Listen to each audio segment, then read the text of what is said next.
নমস্কাৰ এটো কাগজৰ পেপা বনাইছিলো এটো বহুত দিন হল এটো বনোৱা কিন্তু এটো কেনেকৈ বনাব লাগে সেই ভিডিওটো আপোনালোকক দেখাম আৰু ইয়াৰ যেটো মাত হুবহু একদম মহহিঙৰ পেপা দৰে আৰু লবলৈ সহজ লখু হয় আৰু পৰিলে ভঙা চান্স নাথাকে এটো আত অলপ ডাক লাগি গল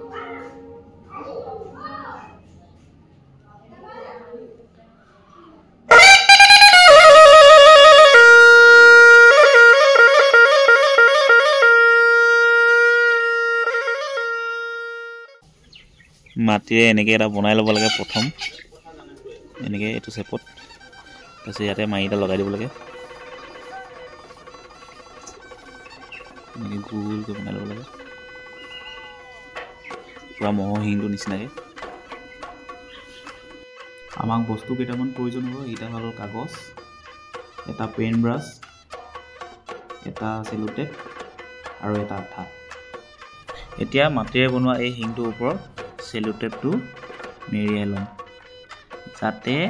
কাগজ লগাওঁতে আঠাখিনি মাটিডোখৰ ওপৰত লাগি নধৰে ভালদৰে মেৰিয়াই ল'ব লাগিব এইটো এনেকৈ কৰি কিনি গোটেইটো টেপ মেৰিয়াই ল'ব লাগিব টেপ মেৰিয়াই কিনি এতিয়া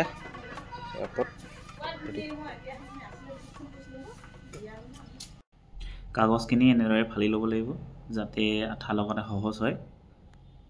তাৰপিছত আমি এটা ফেভিকল এটা পাত্ৰত পানীৰ লগত মিহলি কৰি লম এতে পানীৰ লগত মিক্স কৰি দিম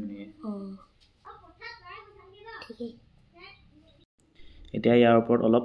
পানী লগাই লম তাৰপিছত তাৰ ওপৰত কাগজবিলাক এনেকৈ এখিলা এখিলাকৈ লগাই দিম তাৰ ওপৰত আঠা লগাই দিব লাগিব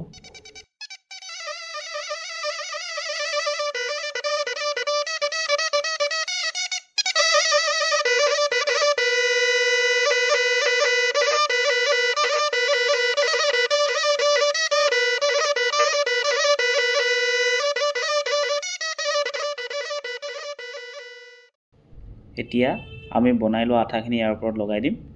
তাৰপিছত এনেকৈয়ে 3-4টা মান লেয়াৰ দিব লাগিব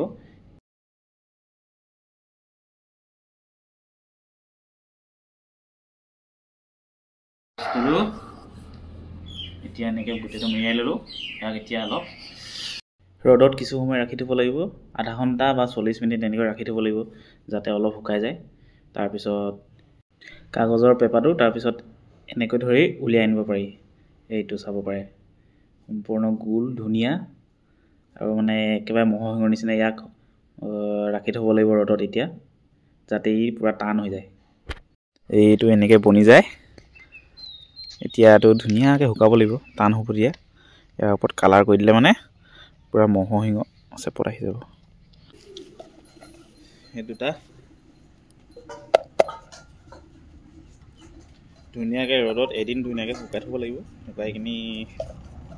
পুৰা টান হ'ব এইটো ইয়াত কাঠৰ যোনটো ৰং থাকে মাটি সেই কাঠৰ ৰংটো মাৰিলে ইয়াত কাঠৰ ৰংটো মাৰিম আৰু ইয়াতে মানে যোনটো বেলেগ কালাৰ কৰিম অলপ ইয়াত মাৰিম এইটো ফেব্ৰিক এইটোত তাৰপিছত ইয়াতে কাঠৰ ৰংটো মাৰিম এইটো পেপাৰৰে হয় এইটো পেপাৰৰ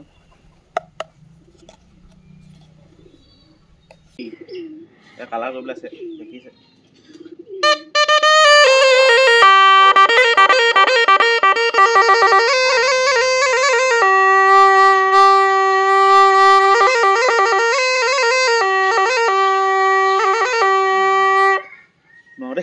নলটো বেয়া হোৱাৰ কাৰণে মাতটো অলপ বলা লাগে